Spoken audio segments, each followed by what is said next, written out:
Bueno, perdón, hubo un microcorte de luz aquí en casa y me sacó de la sesión, así que volvemos a retomar otra vez la clase.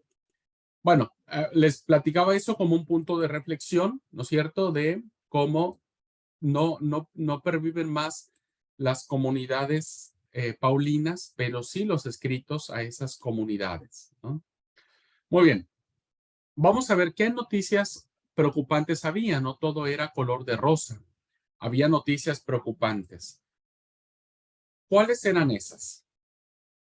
Primero, hermanos, la predicación de la segunda venida, esto sí, si quieren pueden anotarlo porque serían como los puntos más importantes a resaltar, ¿no es cierto? La predicación de la segunda venida había producido unas consecuencias imprevistas. Ya les había dicho, hermanos, que las primeras comunidades cristianas, el efecto de la venida de Jesús era un efecto ya, que iba a pasar hoy, ¿no? O a más tardar mañana. Pero esta expectativa empezó a generar conductas no buenas dentro de las comunidades de Tesalónica. Entonces, algunos habían dejado de trabajar, ¿no? Porque seguramente cuando Pablo estuvo con ellos los 3 fines de semana, pues les hablaba de eso, ¿no? De la inauguración del nuevo reino de Dios. Y eso les cautivó. Sabían que iba a venir otra vez el Mesías, ¿no? Entonces, algunos habían dejado de laburar. Dijeron, bueno, listo, pues si ya el Señor viene, ya está. Olvidando sus intereses corrientes para esperar la segunda venida con una expectación histérica. Estaban, así como Pablo, reansiosos de saber cómo iba a ser el tema de la venida y tenían que ellos un problema de qué iba a suceder con los muertos, ¿no? Porque bueno, si el Señor viene hoy a la tarde, pues yo estoy vivo, pero ¿y los muertos? ¿Qué va a pasar con ellos?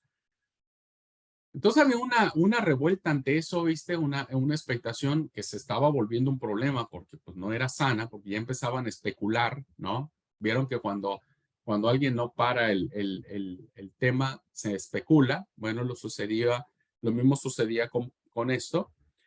Y entonces Pablo los tranquiliza y en el capítulo 4, versículo 11 dice, y procuréis tener tranquilidad, ¿no? Estén tranquilos, el Señor va a venir.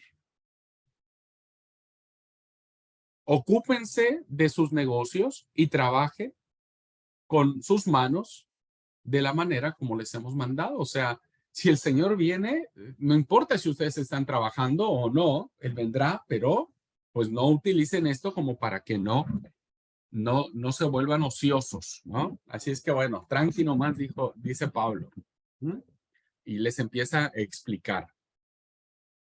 Segundo, estaban preocupados por lo que les sucedería a los que murieran antes de la segunda venida. Pablo les explica que los que duermen en Jesús no se perderán nada de la gloria que vendrá. Así es que vuelve otra vez Pablo a decir, tranquilos, ¿no?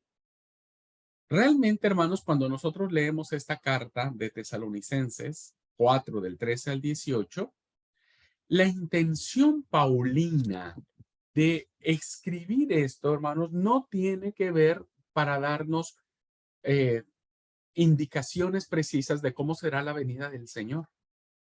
No es su finalidad. Pablo no tiene en mente darnos detalle a detalle qué es lo que sucederá cuando el Señor venga, sino más bien está tratando de calmar a la iglesia de Tesalónica, diciéndole, miren, el Señor vendrá de alguna manera, ¿no es cierto? Pero la expresión que dice, y así estaremos para siempre con el Señor, es realmente el meollo del asunto. Es decir, queden tranquilos, el Señor vendrá de alguna manera, habrá un simbolismo, es casi un relato apocalíptico el que plantea Pablo acá, ¿no es cierto? Pero le está diciendo a su gente o a la iglesia, lo importante de todo eso es que vamos a estar con el Señor. De ese Señor del que yo les prediqué, ¿no es cierto? Ese es el Señor del cual yo les doy la seguridad de que vamos a estar con Él para siempre. Nadie nos va a volver a separar. Por eso el versículo 18 termina diciendo, por lo tanto, aliéntense los unos a los otros con estas palabras. ¿Cuáles? Pues de que estaremos para siempre con el Señor. Así es que los que murieron, ellos no se perderán porque resucitarán. El tercer problema que había, hermanos, es que había una tendencia a despreciar toda autoridad legal, toda autoridad de gobierno. La propensión o la inclinación de los griegos a discutirlo todo siempre llevaba el peligro de producir una democracia desmadrada. Es decir, que hubiera alteraciones en el orden público, resistencia civil, no obediencia a los gobernantes, alteración del orden público, la no observancia de la Pax Romana, en fin, todo aquello que provocara un alboroto ante la autoridad. Pablo les dice, no, os rogamos, dice Pablo, os rogamos que hagan todo lo que es correcto ante las, las personalidades, ¿no? Estén tranquilos con ello, ténganlos por estima, tengan paz entre ustedes, trabajen y procuren no ser un motivo de problema o de conflicto. ¿Qué otra cosa había, hermanos? Como malas noticias, pues había el peligro crónico de volver a la inmoralidad. Este es uno de los temas favoritos, uno de los temas centrales que aparecen en la carta, porque resulta, hermanos, que había mucha inmoralidad. Era difícil desaprender la actitud de generaciones y evitar el contagio del mundo pagano. Porque como ustedes saben, vimos en otras clases la mentalidad gnóstica de decir, mira, del cuerpo puedes hacer lo que quieras. Y básicamente la expresión más importante de eso era la inmoralidad sexual. Por eso Pablo orienta a la iglesia en el capítulo 4, versículos del 3 al 8, diciendo, apártense de toda fornicación, de toda concupiscencia.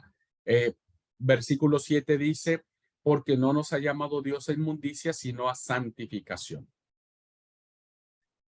Aquí hay solamente una apreciación de traducción. Ustedes leen en el capítulo 4, versículo 4, ¿ok? Que dice lo siguiente, que cada uno de vosotros sepa tener su propia esposa en santidad y honor. Bien, esta traducción y una traducción que hace la gran mayoría de las traducciones bíblicas, ponen esposa, ¿no es cierto? Esposa como una referencia al matrimonio, ¿no? Entonces decían, bueno, cuiden de su matrimonio, cuiden de su esposa, no cometan adulterio, no tengan relaciones sexuales con otras mujeres, solamente tengan a su esposa como satisfacción sexual. Resulta que en el griego, en el original griego, la palabra esposa se traduce como, no me sale la palabra en griego, pero significa vaso u utensilio. Vaso o utensilio. Y literalmente, solo que los traductores no lo hicieron así, pero literalmente, hermano, significa el miembro masculino, el órgano reproductor masculino, ¿no es cierto? Que era el pene. Realmente, literalmente está diciendo el texto, guarden de no usar indefinidamente el miembro masculino, ¿no? Como un símbolo de libertinaje. Resulta que en las costumbres griegas, las relaciones sexuales eran el pan nuestro de cada día y principalmente la prostitución sagrada, ¿no? en donde había estas orgías, ¿no? Estas orgías, y había muchos falos o muchos penes, diríamos, representadas en las esculturas sagradas. Ajá. En las culturas sagradas de aquellas épocas, ¿no es cierto? El falo era algo muy importante, muy representativo, tenía un significado muy especial.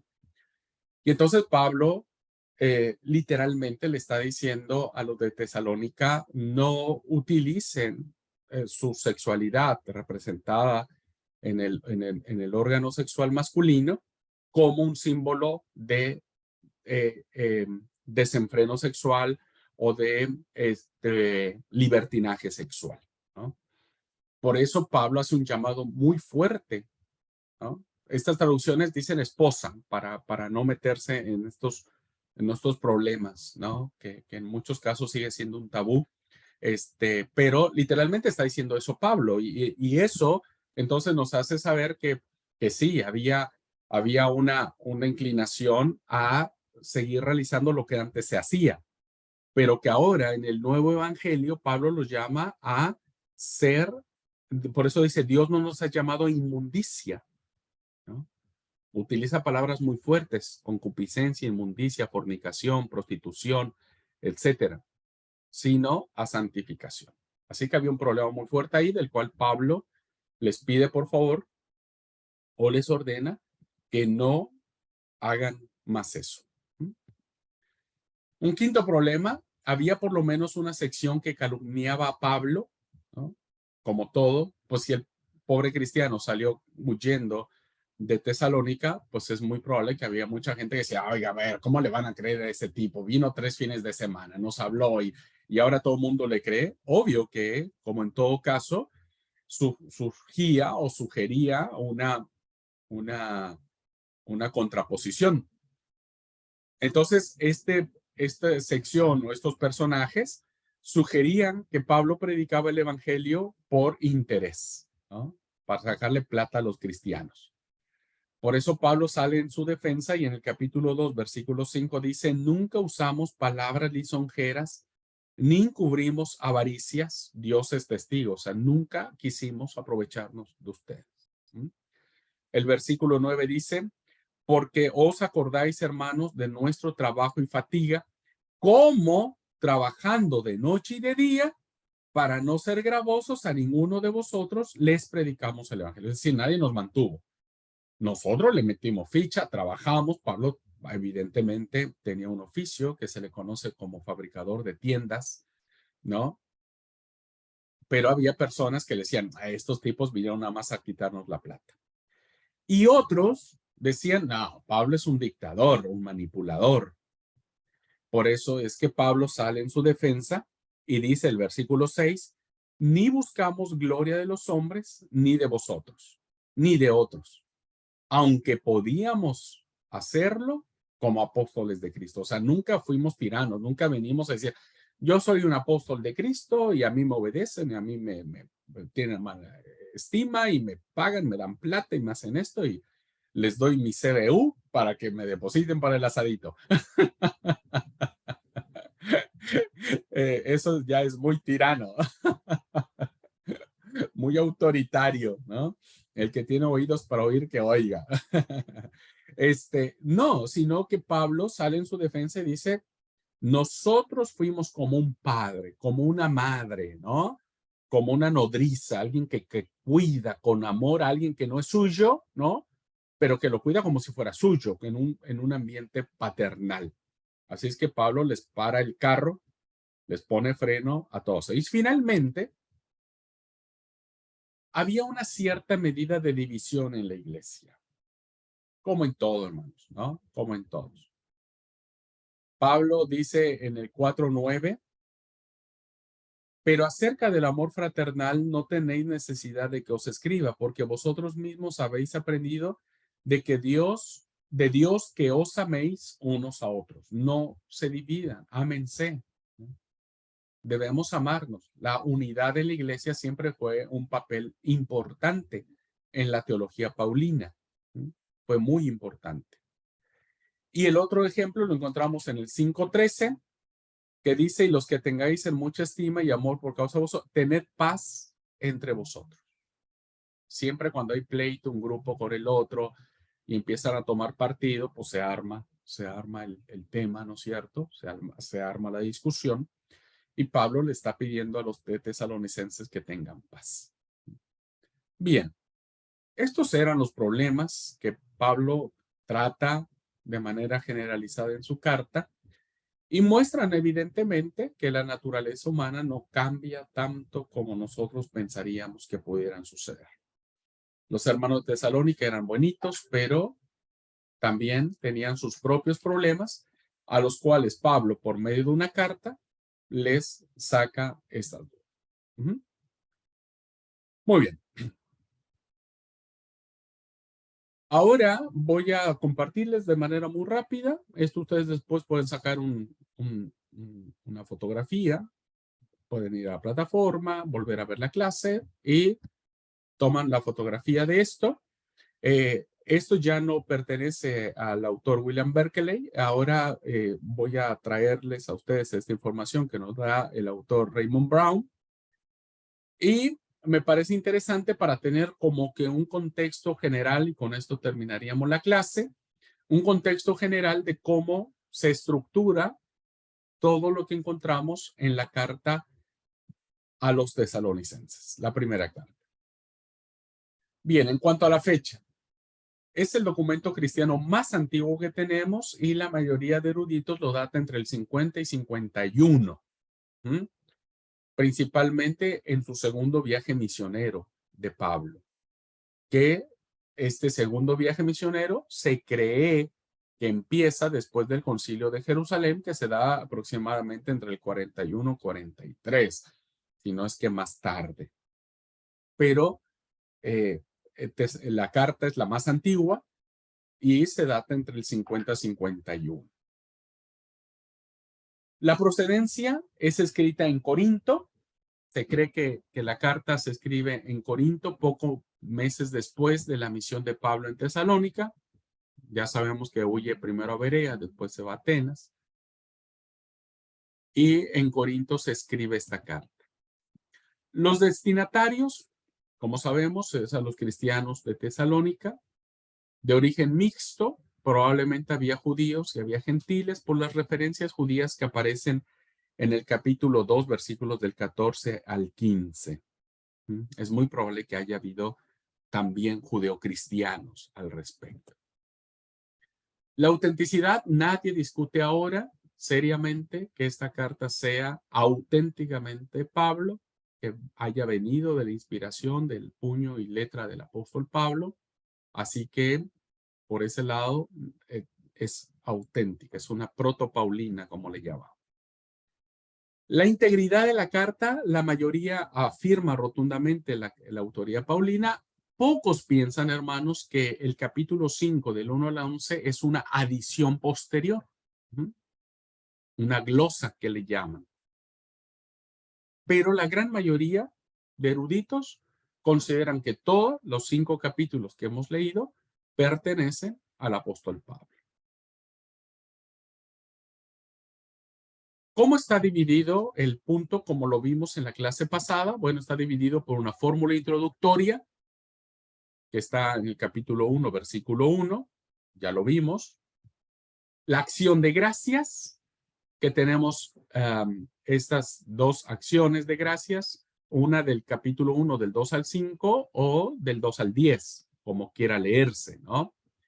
Está la segunda parte y tenemos una acción de gracias más amplia en el 1-2 y en el 3-13, ¿no es cierto?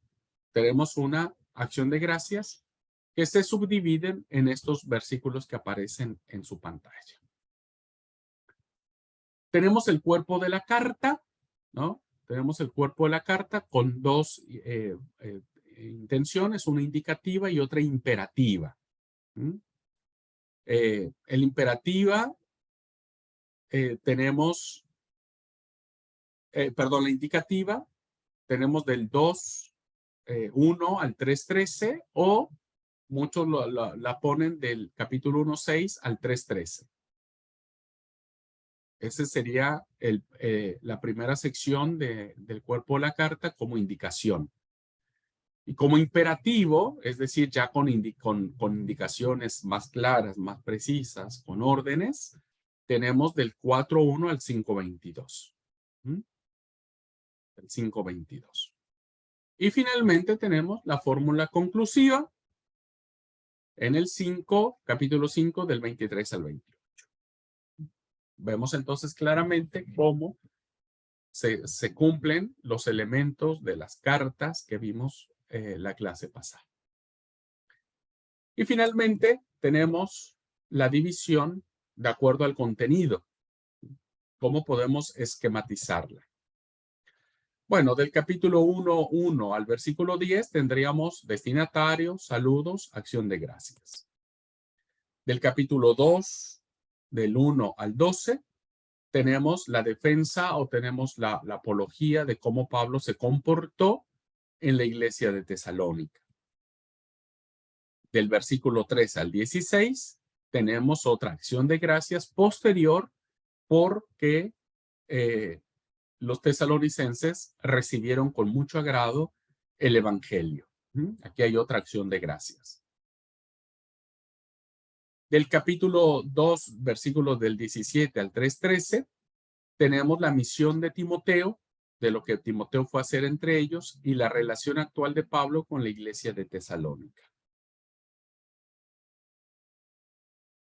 Del capítulo 4, del 1 al 12, tenemos la parénesis, que dijimos eran las enseñanzas y las exhortaciones éticas, principalmente a trabajar, a guardarse sexualmente, a no cometer fornicación, etcétera, etcétera. Del versículo 13, capítulo 4, versículo 13 al 5:11, tenemos la instrucción sobre la parusía. Recuerden que la parusía significa la revelación o la aparición de Jesús en su segunda venida. Eso es la parusía. Del 5 al 12, del capítulo 5, del 12 al 22, hay instrucciones sobre la vida de la iglesia. Y finalmente tenemos del versículo 23 al 28, las bendiciones finales y los saludos que hay una indicación sobre un ósculo santo, sobre el beso santo.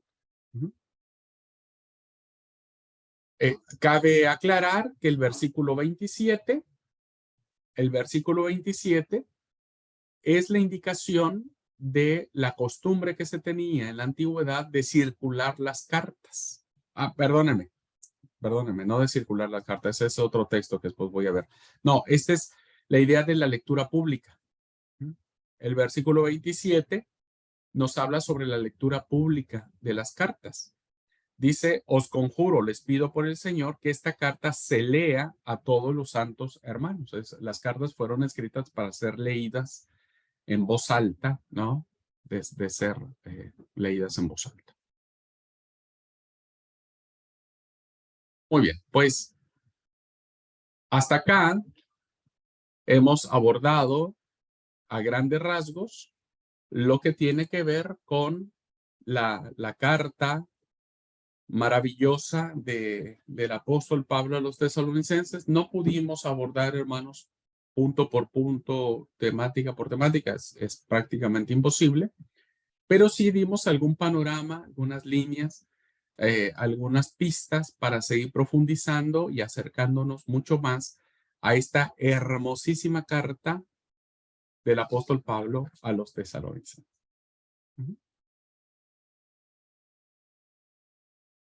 Bien. ¿Alguna pregunta? ¿Algún comentario?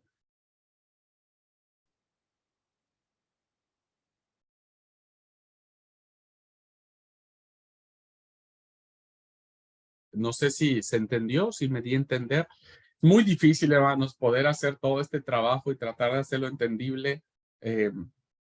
Cuando estaba consultando otras fuentes, algunas me gustaban a mí, pero no sabía cómo explicarlas a ustedes, entonces dije, no me quiero embolar con eso, ¿no es cierto? No sé si se les hace densa la clase de esta forma, si se les hace entendible abordarlo como lo estoy abordando, porque tenemos por delante de nosotros las demás cartas. No sé si se les hace muy pesado abordarlo así. Evidentemente hay mucha información de las cartas. Esto es inevitable. Ustedes ven cualquier comentario bíblico y les van a decir un montón de cosas sobre esto. ¿Quieren que sea menos denso? ¿Quieren que nos la pasemos platicando la clase?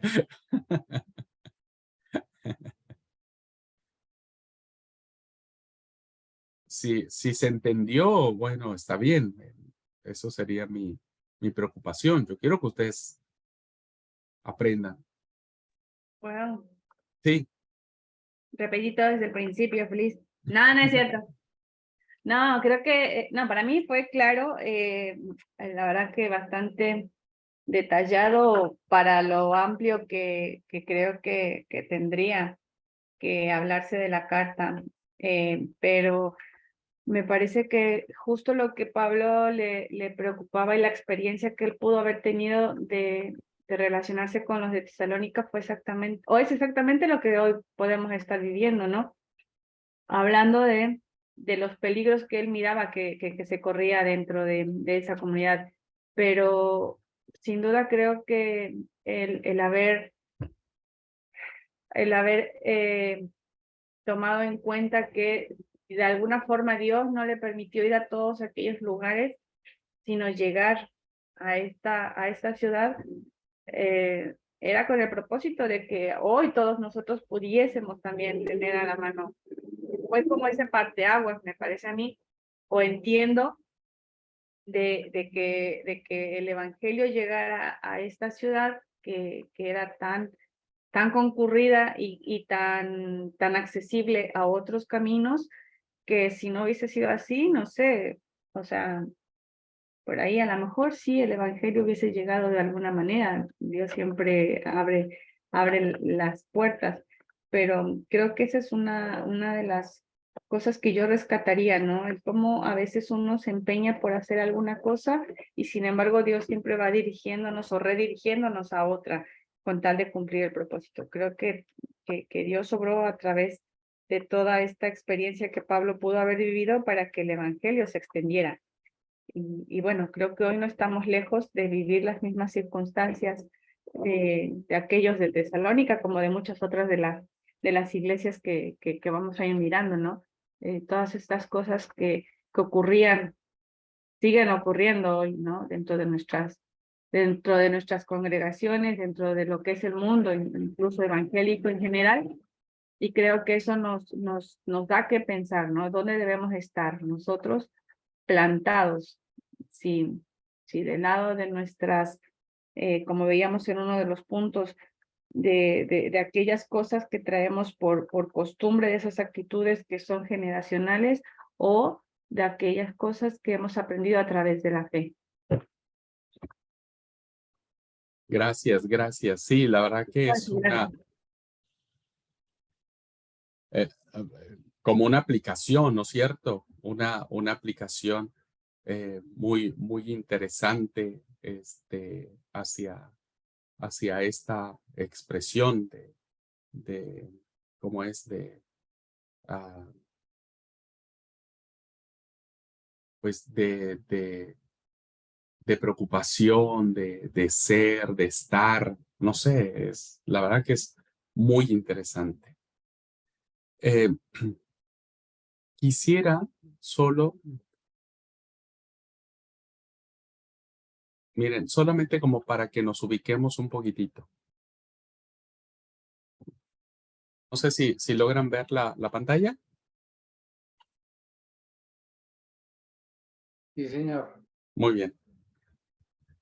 Bueno, aquí está Tesalónica, hermanos. ¿Se dan cuenta? Tesalónica como dijimos, aquí está Macedonia, es la región de Macedonia. Este era el lugar a donde Pablo tenía la oportunidad de ir.